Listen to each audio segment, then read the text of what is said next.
Hello. It's the one and only. And we're here. And I wanted to talk about a couple things. Um, Number one, I want to talk about extroverted feeling versus introverted feeling. And when you think about extroverted feeling, a good way to think of it is one band, one sound. Generally they strive to be in accordance, to have like a rhythm where everyone's kind of on one accord. Um, where the emotional tonality and energy is, where there's a flavor, there's a culture. Like when you think of culture, when you think of a work culture, company culture, when you think of having a kind of flow and a vibe where everyone kind of shares a similar energy, that's coming from extroverted feeling. It wants to take everyone's emotional state and have it operate together in one positive vibration. And they feel that if everyone is in a good vibrational space energetically, from that, great things will happen. Great thoughts will come. Work will get done. Great things will happen. It seeks to connect. It seeks to match the vibration that it encounters. Or if you're an extroverted feeling dominant type, it plays out more so as you wanting to guide the group into one vibration. So, if someone is an extroverted feeling dominant and they're feeling good, they'll want their work and staff to feel good. So they'll come in and try to raise everyone's spirits to kind of be at the vibration that they're at, because they feel as though that if everyone feels good, then they'll be able to work better,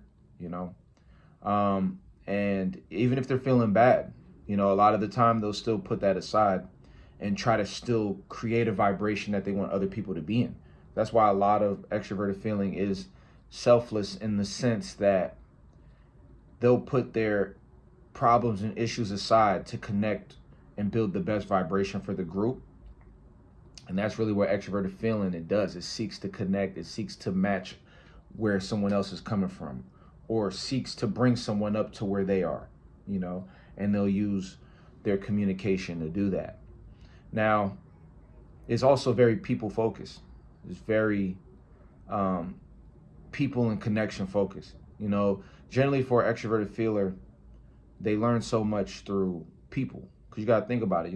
If you're really focused on bringing everyone into a certain emotion, then you're going to have to communicate with them, figure out where their problems lie, and try to raise them up. But also through that, you get information. You get information. It likes to communicate. It likes to get information. And unlike an extroverted thinker who would like to get information from a text or learn information from an external source that is reliable, right? An extroverted feeler will generally lean toward people. So instead of reading a book, it would rather communicate with somebody and communicate with different people that are in that field and pick up on what they know. Like, it learns quicker that way than to read from a book, right? Because they look at it like, I might as well communicate with the source. It really utilizes communication to gain insight. Now, with the introverted feeler, there's a big disconnect, because an introverted feeler, in order to connect, like let's say you have a company culture and there's a bunch of people who have extroverted feeling and they operate on this vibration and they have this vibe going on. And let's say you're an introverted feeler going into that environment, you now have to break from how you feel to connect to their vibration. And you would much rather, as an introverted feeler, reserve that, when it comes to connecting with the group, you'd rather connect with the group logically, with extroverted thinking, or rationally, like, let's come together to think about what we should do. But then when it comes to how I feel, they like to reserve and be within their own vibration, because one thing about an introverted feeler is their internal vibration is very much a vibration that they have within themselves. Instead of seeking to connect with people, they might seek to connect with specific people that are close to them. And it's a bit different. They kind of feel that just connecting with the group to blend in can feel inauthentic for a lot of introverted feelers, because they are so connected to their feeling that it's hard for them to just shift into a happy vibration because that's where the team is, or a sad vibration because the team is sad, you know, because they're like, well, this is how I feel individually. So I can provide the information to the group, but I can't be whatever vibration they're being because that's what they're being. And so you notice a lot of introverted feelers when they're in the workplace, it's tough, especially when there's company politics, you know, like, you know, because that's how it is. You know, a lot of the time it's political in the office setting, or, you know, people got to like you, right? You got to be likable. And that's kind of tough for introverted feelers sometimes because they're like, a lot of the time they're like, well, I don't really care how much the group likes me. I'm being me, right? But in a work environment, it's one sound, right? One band, one sound. You can't have a flute player. I think the movie Drumline designed it very well. If you pay attention to them, for whoever saw the movie Drumline, it's a movie about a young man that's in a marching band, and he's super talented. He's actually way more talented than everyone in that band, but he's dealing with the issues of having to conform to the regulations of the band when he's so gifted, right? And if he feels as though he's having to do things that aren't authentic to him, like play songs and do things that really aren't authentic to him because that's what the band wants. The band is more traditional. They have more traditional values, so everyone, you know, operates on that. And he's like, man, you know, they can feel like they're being held back.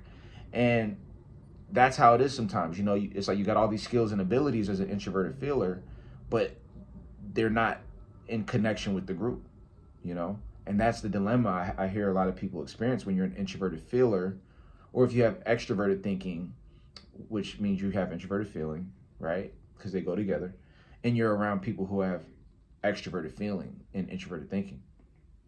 So you have to practice the art of adapting a little smoother, because a lot of the time it could feel, some introverted feelers, it's like you're pushing a cow, you know, to get them to get with the vibration. Now, once they get in the vibration, they can get in there. But, and for my extroverted feelers out there, you got to give introverted feelers time to get into that rhythm, because it's not natural for them, you know, to just get into a rhythm that quick, or to get on your program and feel how you want them to feel. You know what I mean? So that's kind of a difficult disconnect. You know, and then when it comes to connecting, you know, extroverted feelers are very much a connection function. And a lot of the time, introverted feelers, they think best when they're alone. When they're alone, they're able to, that's when the extroverted thinking, they can go out and think about different things, you know, and go out and seek information. You know, but I notice a lot of the time with extroverted feeling dominant types, they're more so getting stimulated when they aren't doing that, you know? So that's a very interesting thing. So, you know, this is part one. I'm going to do another video on extroverted feeling. I got more I want to talk about with extroverted feeling, but, you know, I wanted to just share a little bit about that with you so that we can explain the difference between the two. You know, extroverted feeling is very much more, just to finish it off, very much more acting and being the energy. And introverted feeling is much more about tapping into an individual vibration, separate from the character. It's like, who am I? How do I really feel, right? And they're two different skill sets. You know. So that's my message to you. And get ready. It's a lot more videos on the way. Make sure to like and subscribe. If you have any comments, if you have any questions, let me know. And I'll be dropping something soon. Peace.